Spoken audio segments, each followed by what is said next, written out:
some years ago now, Pakamani Khadebe, the CEO at the time, announced that there would be no wage increases. And virtually immediately, the country was plunged into load shedding as a result of industrial action. That means picketing at the gates of the power station, preventing staff from entering, intimidating staff, preventing trucks carrying coal from entering, and that kind of thing, as well as even some suggestions within the plant of some deliberate damage which could be classed as sabotage. So we're back in that kind of environment. And, of course, industrial action and wage increases happen every year around about this time. The unions, that's NUMSA and NUM, have been asking for a 15% wage increase. That's about 3 times the inflation rate. I think they've conceded a bit to 14%. But in any case, it's still way above government's target of inflation-related wage increases, which would be around about 5%, which is what Eskom have basically offered on the table at the moment. It hasn't found favor with the 2 unions that I mentioned, and so they've embarked. Eskom has called a dispute, and in the meantime, certain of the Eskom people have embarked on this wildcat strike. Now, you know that Eskom is declared an essential service, the supply of electricity, and under the law as it stands, workers at essential service facilities like Eskom are not permitted to strike. So Eskom has been to court. They've got an interdict, but it's all very well having a law and a piece of paper that interdicts them from going on strike. The reality is they still go on strike. It is an illegal strike technically, but ultimately these things have to be resolved one way or another. If this dispute continues, if the police are not able to contain the kind of intimidation and picketing and violence that occurs in these circumstances, the situation could get worse than stage 6.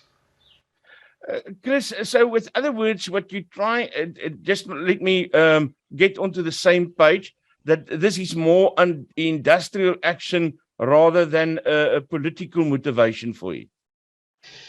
Well, certainly the industrial action part exacerbates pre-existing load shedding. As I mentioned, even before the industrial dispute, we were having load shedding. So the issues of the shortage of generation capacity certainly significantly predate this particular industrial action, but this industrial action worsens the situation considerably. So you can basically say, is a wage dispute politically motivated? Well, I don't know. Workers would argue that they're fighting for a living wage. It's all, in the eye of the beholder. Other people will say that this is, reckless and irresponsible to make wage demands in the current circumstances that are 3 times the inflation rate at a time when Eskom is on its knees financially. It's not a going concern.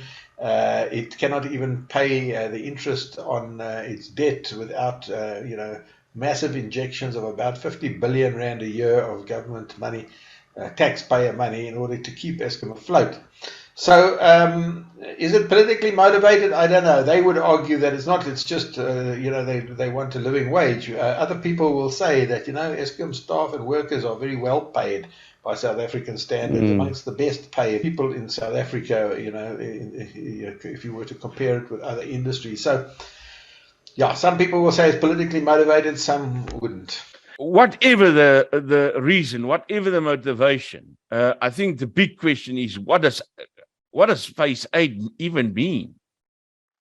What does what mean? What does phase 8 even mean? Yeah, look, the best way of figuring this out is to, put yourself in onto Eskom's Push, which is an app out there in your area, and have a look at what stage 18 means in terms of how many hours a day are you down for.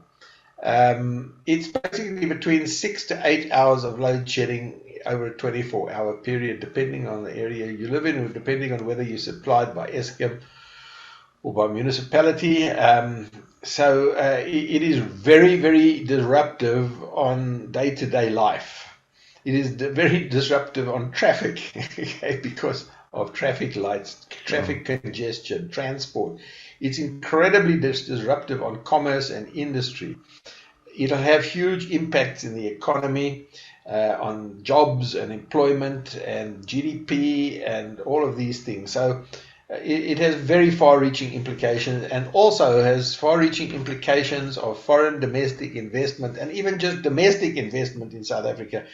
People are unlikely to invest in a major expansion of a production facility or factory or plant or mine when they are not sure about the power trajectory, the price of power, number one, and the security of supply of electricity, number two. These are big things that affect investors' decisions when they are looking at investing and expanding their operations in South Africa. I know of companies and mining operations and cement operations and large industrial that simply take their money elsewhere because South Africa is not the level of uncertainty around electricity supply and electricity and energy policy is simply too high, and there are better and more attractive places for them to invest money in. So it really does play a major role in inhibiting growth and investment, and that means jobs and employment.